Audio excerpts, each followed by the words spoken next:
harambee, na serikali yetu tukufu harambee, harambee, na mashamba yetu harambee, na mifugo yetu harambee, na serikali yetu tukufu harambee, harambee, na mashamba yetu harambee, na mifugo yetu harambee, na serikali yetu tukufu harambee. Wengine walikuwa kwa magazeti wakitaja ya kwamba tuko siasani au tuko uongozini kwa sababu ya kusukumwa. Niwahakikishie ya kwamba kuna mtu ambaye amesukumwa. Makosa yangu mzee ni kitu kimoja tu, labda nilichelewa kuoa. Lakini umewaona mzee, hawa watu wote ni warika yangu mzee.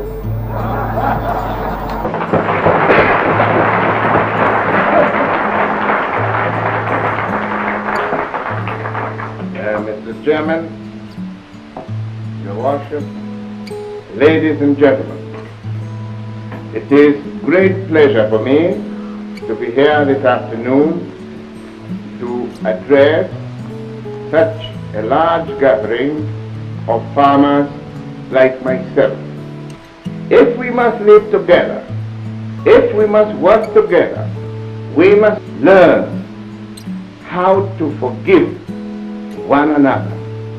There's no society of angels everywhere. I don't think so. Not in any community. Whether it be white, brown, or black. We are not angels. We're human beings. And as such, we are bound to make mistakes. But we have a great gift which we can exercise. And that is to forgive one another. If I have done mistake to you, it's for you to forgive me. If you have done to me, I say it's for me to forgive you. We have said nasty things about each other. We have hurt one another. On my behalf, Ndugu, I ask for your forgiveness.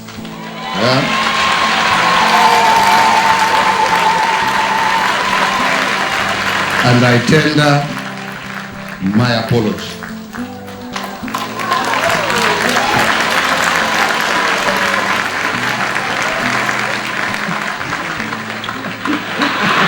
Yeah. On behalf of my team and myself, I, in front of this congregation gathered here, pray breakfast, tender my apology to my brother.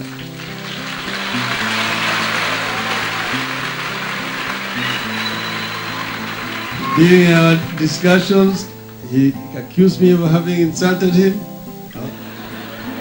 I also told him he also insulted me. He called me Kimundu Muguruki.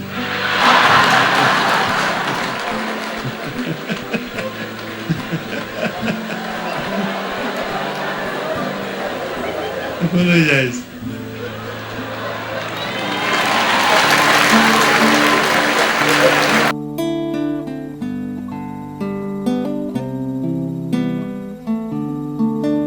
Jomo Kenyatta is the father of the African nationalism and the African national movement in this country.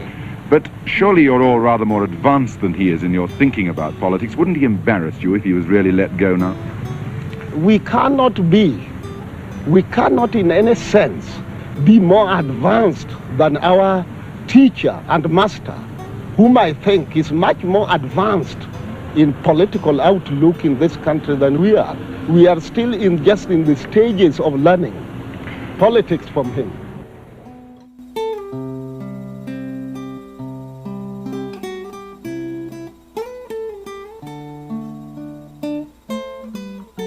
He's alert, he's capable, he's completely well informed, and I am satisfied with him as the leader of this country.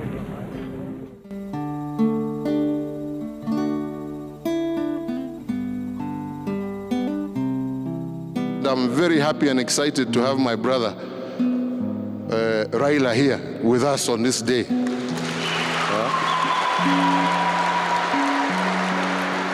Because at the end of the day, it shows we are all one people of one nation. Hakuna mtu atatoka Kenya, hakuna mtu atahama inchi. Uhame uende wapi na una inchi ingine. So we became friends. We've been family friends for a long time. And I remember on that day when Mzee passed on, Jaramogi went to State House and he was carrying the fly whisk. He then went and invoked a very, very passionate dirge in Luo. Kenya is bigger. Kenya is bigger than all of us. We will be all gone. These political competitions should not bring enmity between people. So that's why whenever we have these political quarrels here and there, sometimes we talk. When things are very hot, we talk. He calls me, or I call him, and we get together. When do you want independence for Kenya? Today. What means are you ready to adopt to achieve independence? Constitutional means. And do you condemn Mau Mau violence and oath-taking? Well, I have never approved of any violence at all. My leadership has not been to darkness and death, but to light and prosperity. We must show the world that some of them has been wrong, that some of them have misunderstood us, and it's only by our action they will know that we mean business. Brothers, I think I have spoken enough in this language. It is not my wish that I should be speaking to you in a foreign, and for that matter, in colonialistic language. Mr. Kenyatta, how do you view KANU's sweeping success in the Kenya general election? Well, I think it's very important because it gives us a very good working majority in the House. A majority to make changes in the Constitution? Well, not only the business of the government is not only to change the Constitution, we got many other things to do. Are you going to try and seek to change the Constitution? Now, on your birthday, a simple yes or no will do on that one. No. And when anybody says, oh, we want you to stay, we want you to stay, you'll say, no, the Constitution says it. I'm not having a third term. Not interested in a third term. Didn't ask you whether you're interested. If asked, would you serve? No. That's a clear no. No. You sure? Absolutely. You're not going to do a Mike Bloomberg and suddenly change the law? People are talking about constitutional change, but they're talking about constitutional change not necessarily because they're desirous for the president to seek a third term.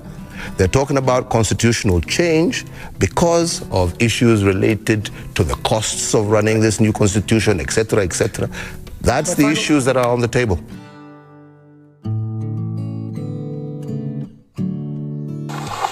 Kwa wananchi wote, mimi nataka kuwatangazia majina ya wananchi watukufu ambao watakuwa ministers wa serikali yetu tukufu ambayo tunakwisha ianzisha, na vile vile assistant ministers ambao watafanya kazi chini yao. Na sasa naendelea. Honorable T.D. Arap Moi, Vice President and Home Affairs, na assistant wake, assistant minister wake, Honorable Bio Koinange, Minister of State, Office of the President, na assistant minister wake na assistant minister wake ni GN Mwichigi, assistant wake ni Abdi Aras Mohammed, assistant wake ni Gigi Karaoke, na assistant minister wake na ministry yake Commerce and Industry, assistant minister wake